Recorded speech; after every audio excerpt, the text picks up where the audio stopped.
नमस्कार दोस्तों, मैं हूं न्यूट्रिशन गुरु संजीव पांडे और आपका बहुत स्वागत है हेल्थ खजाना में। दोस्तों, हम कई प्रोग्राम्स में बात कर चुके हैं वेट लॉस के बारे में और एक मैंने सीरीज ही की थी वेट लॉस के बारे में। लेकिन आज हम बात करने वाले हैं कि ये जो वेट लॉस प्रोग्राम्स हैं ये फेल क्यों होते हैं। So we will discuss 8 main reasons for failure of weight loss programs, right? So let us start right away. Number 1, first reason है lack of consistency. लोग शुरू तो बहुत ही जोशो खरोश के साथ करते हैं, यस मुझे करना है ना, मैं ये करके दिखा दूंगा, वो करके दिखा दूंगा और मुझे 3 महीने में सही करना है। लेकिन वो कंसिस्टेंसी नहीं रख पाते। वो जो जोश है वो ठंडा पड़ने लगता है। पहला दूसरा महीना बीतते बीतते वो जोश ठंडा पड़ने लग जाता है, जिसकी वजह से वो इंटरेस्ट लूज करने लगते हैं और जो कुछ भी उन्होंने शेड्यूल बनाया होता है वो बिगड़ने लग जाता है। दोस्तों, कंसिस्टेंसी इज द की। ये नंबर 1 रीजन है जिसकी वजह से लोग शुरू तो करते हैं वेट लॉस प्रोग्राम, लेकिन खत्म नहीं कर पाते और जहां थे वहीं रह जाते हैं। Reason number 2, unhealthy eating habits. Mostly देखने में आता है कि जो ओबेस लोग हैं, ओवरवेट हैं, उनकी फूड हैबिट्स जो ईटिंग हैबिट्स हैं वो बहुत अनहेल्दी होती हैं। उनकी जो फूड चॉइसेस हैं वो अनहेल्दी होती हैं और वेट लॉस प्रोग्राम स्टार्ट करने के बाद, एंटर करने के बाद भी वो अपनी वो हैबिट्स छोड़ नहीं पाते। जब उनको कहा जाता है कि हफ्ते में 1 दिन आपके लिए चीट डे हो सकता है, यानी कि आप इससे थोड़ा इधर अपने स्वाद का भोजन कर सकते हैं, तो वो कुछ ज्यादा लिबर्टी ले लेते हैं और उसको कई दिन एक्सटेंड कर लेते हैं। उनको लगता है कि थोड़ा थोड़ा तो रोज चलता है, लेकिन ऐसा नहीं चलता। वो ध्यान नहीं देते कि जो उनकी फूड हैबिट्स हैं उसमें वो ऐसी चीजें खा रहे हैं जो कि जिनकी कैलोरी वैल्यू हाई है ना, जो उन्हें बहुत ज्यादा कैलोरी दे रही है, इतनी जितनी कि वो बर्न नहीं कर पा रहे दिन भर में।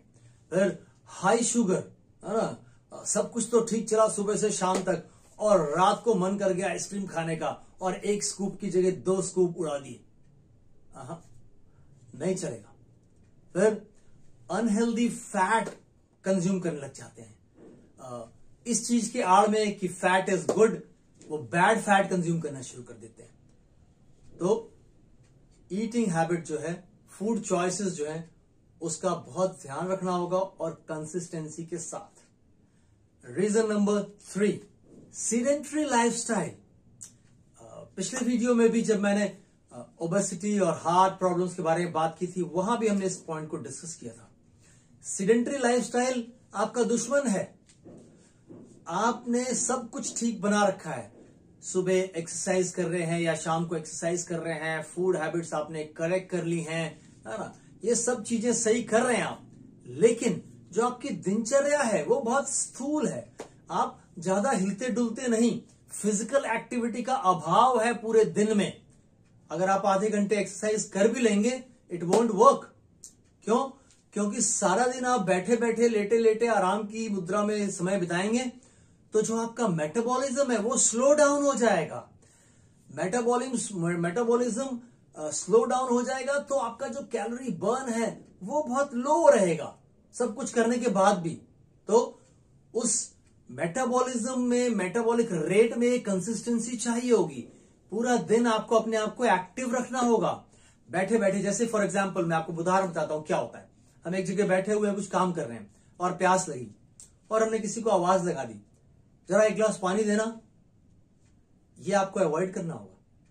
उठिए, जाइए 1 गिलास पानी लेने, पीकर आइए या लेकर आइए। ऐसी हर अपॉर्चुनिटी को आपको इस्तेमाल करना होगा अपने पूरी दिनचर्या को एक्टिव रखने के लिए। Reason number 4, lack of sleep. बड़े ताज्जुब की बात है, स्लीप या नींद एक ऐसी एक्टिविटी है जो ह्यूमंस को बहुत पसंद है, लोगों को बहुत पसंद है सोना, लेकिन फिर भी आज के लाइफस्टाइल में देखा जा रहा है कि लोग पर्याप्त नींद नहीं ले पा रहे। 7-8 घंटे सोना नहीं हो पा रहा, क्योंकि आज लाइफस्टाइल में इस तरह के चेंजेस कर दिए हमने कि हमारी नीड हो गई है। तो ये एक बड़ा कल्प्रेट है। क्यों? आप सब कुछ ठीक कर रहे होंगे उस प्रोग्राम के दौरान, लेकिन आप पर्याप्त नींद नहीं ले रहे, आपकी बॉडी में हार्मोनल इम्बैलेंस क्रिएट हो जाएगा, कहीं से आपको पता भी नहीं चलेगा और आपको बहुत स्ट्रगल आएगा। आप सोचेंगे कर तो बहुत कुछ रहे हैं लेकिन कुछ हो नहीं रहा। Reason number 5, underlying medical conditions. अगर आप कई बार ऐसा ट्राई कर चुके हैं वेट लॉस करने का और नहीं होता है, एक बार ठीक से थॉरली अपना मेडिकल चेकअप करा लें, क्योंकि कुछ ऐसी मेडिकल कंडीशंस हो सकती हैं जो आपको न पता हो और वो आपको वेट लूज करने से रोक रही हो। जैसे हो सकता है थायराइडिज्म के शिकार हो आप, किसी तरह का हाइपो या हाइपरथायराइडिज्म हो आपको, या हो सकता है पीसीओएस पीसीओडी के शिकार हो आप। अगर इस तरह की कोई प्रॉब्लम होगी तो आपको बहुत स्ट्रगल आएगा और आप जो चाह रहे हैं वो हो नहीं पाएगा। तो एक बार ऐसा चेकअप करा लेंगे तो इन चीजों को आप मेडिकली एड्रेस कर सकते हैं, है ना। इन चीजों का आप पहले समाधान करें, उसके बाद अपनी कोशिश करें वेट लॉस करने की। रीजन नंबर 6, ये बड़ा मजेदार रीजन है, इमोशनल ईटिंग। ये कब होता है? जब आप बहुत तनाव से गुजर रहे होते हैं, स्ट्रेस ट्रिगर्ड ईटिंग होने लग जाती है। आप बहुत तनाव में होते हैं, कुछ समझ में नहीं आ रहा होता है, बहुत बोझ है लगता है अपने ऊपर, और खाए जा रहे हैं। हेलो, खाए जा रहे हैं आपको पता ही नहीं चल रहा होता है, आप तनाव में खा रहे होते हैं, आप बहुत इमोशनल होकर खा रहे होते हैं। उस समय हो ये रहा होता है कि आप कॉशियसली नहीं खा रहे होते। जब आप खा रहे हैं, आप अपनी प्लेट में मौजूद नहीं है खुद। आपको खाते समय अपनी प्लेट में खुद मौजूद रहना है, ताकि आपके जो आपका ब्रेन है उसको सही मैसेज जाए। अब आप खा रहे हैं लेकिन दिमाग कहीं और दौड़ रहा है, तनाव में है, कुछ चल रहा है दिमाग में, किसी चीज को लेके बहुत इमोशनल हुए जा रहे हैं। तो आपको ये ध्यान नहीं रहता कि रोटी 2 हुई या 3। समझ? इस तरीके से आप जो कुछ भी कर रहे हैं वेट लॉस करने के लिए, वो सब हैम्पर हो जाता है। और कई बार तो लोग वेट लॉस एक्टिविटी में पड़ के वेट गेन कर रहे होते हैं, उन्हें पता नहीं चल रहा होता। रीजन नंबर 7, ये बहुत क्रूशियल है, लैक ऑफ सपोर्ट। लोगों के पास आज इमोशनल सपोर्ट नहीं है। बहुत सारे लोग इस चीज से सफर कर रहे हैं। बहुत सारे लोगों से जिनसे मेरी बात होती है इस चीज को लेके, मैं उनसे ये जानने की कोशिश करता हूं कि क्या आपके पास ऐसे लोग हैं, आपके परिवार में, आपके फ्रेंड सर्कल में ऐसे लोग हैं जो आपको इस चीज के लिए एनकरेज कर रहे हैं, आपको सपोर्ट कर रहे हैं, आपने जो डिसीजन लिया है उसमें। ये सपोर्ट आज लोगों के पास नहीं है। उनको अपने आसपास ऐसे लोग नहीं मिल रहे, आज ऐसी रिलेशनशिप्स नहीं है उनके पास जो उनके डिसीजन को रिस्पेक्ट करें और उनको बूस्ट करें, है ना, उनको बकअप करें कि बहुत बढ़िया, आप बहुत अच्छा कर रहे हो, है ना, बहुत अच्छा रिजल्ट आएगा, जैसा आप चाह रहे हो वैसा हो जाएगा। ऐसे लोग हैं क्या आपके पास? अगर नहीं है तो आपको एक काम करना होगा, आप किसी कम्युनिटी में कनेक्ट हो जाइए, किसी ऐसे ग्रुप में कनेक्ट हो जाइए जहां लोगों का यही उद्देश्य हो, वेट लॉस। आज हजारों वेट लॉस कम्युनिटीज आपको मिलेंगी। आप इंस्टाग्राम से, फेसबुक से, कहीं से भी खोज के किसी एक ऐसी कम्युनिटी में कनेक्ट हो सकते हैं जहां लोग इस मुद्दे पर बात कर रहे होंगे सकारात्मक, जहां लोग अपने रिजल्ट शेयर कर रहे होंगे, है ना, जहां लोग अपनी एक्टिविटी शेयर कर रहे होंगे। तो वहां से आपको ये हौसला मिलेगा कि हम भी सही रास्ते पर हैं। Reason number 8, unrealistic expectations. आप अपने आप से अनरियलिस्टिक एक्सपेक्टेशंस मत लगाइए। ये पॉइंट मैंने आपसे ओबेसिटी वाले वीडियो में भी डिस्कस किया था, काफी इलैबोरेट वे में, है ना। और वेट लॉस वाला जो मेरा वीडियो है उसमें भी मैंने आपसे ये टॉपिक काफी शिद्दत के साथ डिस्कस किया है।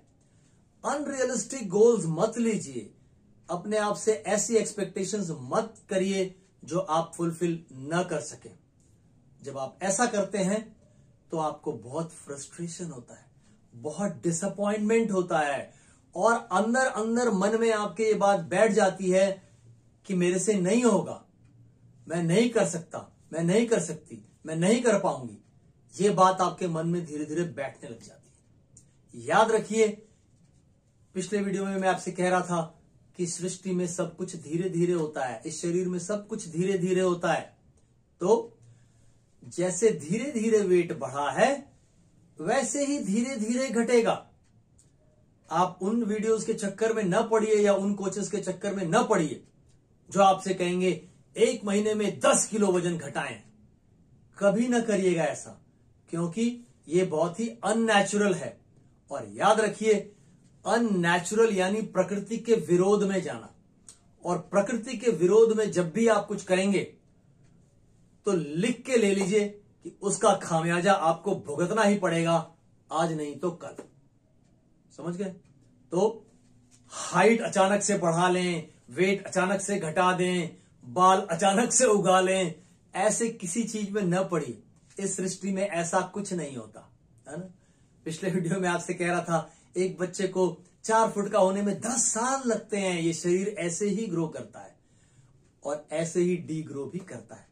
तो आपने वजन 10 साल में बढ़ाया है, अगर 20 किलो एक्स्ट्रा, तो उसको 10 साल नहीं तो 2-4 साल तो दें। वो अलग बात है कि अगर आप रियलिस्टिकली लगते हैं, और जो हमने पॉइंट नंबर 1 डिस्कस किया था आपसे, है ना, अगर आप कंसिस्टेंटली लगे रहते हैं तो हो सकता है 10 साल वाला काम 10 महीने में हो जाएगा। लेकिन 10 दिन में उम्मीद ना करें, नहीं तो आप अपने साथ कुछ गलत कर बैठेंगे। राइट? तो दोस्तों, फिर मिलते हैं नेक्स्ट वीडियो में। तब तक के लिए स्वस्थ रहिए, मस्त रहिए। जय हिंद। दोस्तों, अगर जानकारी अच्छी लगी हो तो चैनल को सब्सक्राइब जरूर करें, वीडियो को लाइक करें और अपनी राय कमेंट्स में अवश्य दें। दोस्तों, हमारे चैनल से संबंधित सभी महत्वपूर्ण जानकारियां इस वीडियो के डिस्क्रिप्शन में दी हुई हैं, जैसे कि आप हमसे कैसे संपर्क कर सकते हैं प्रिस्क्रिप्शन बनवाने के लिए और हमारी राय लेने के लिए अपनी किसी भी दिक्कत परेशानी के बारे में। Thank you.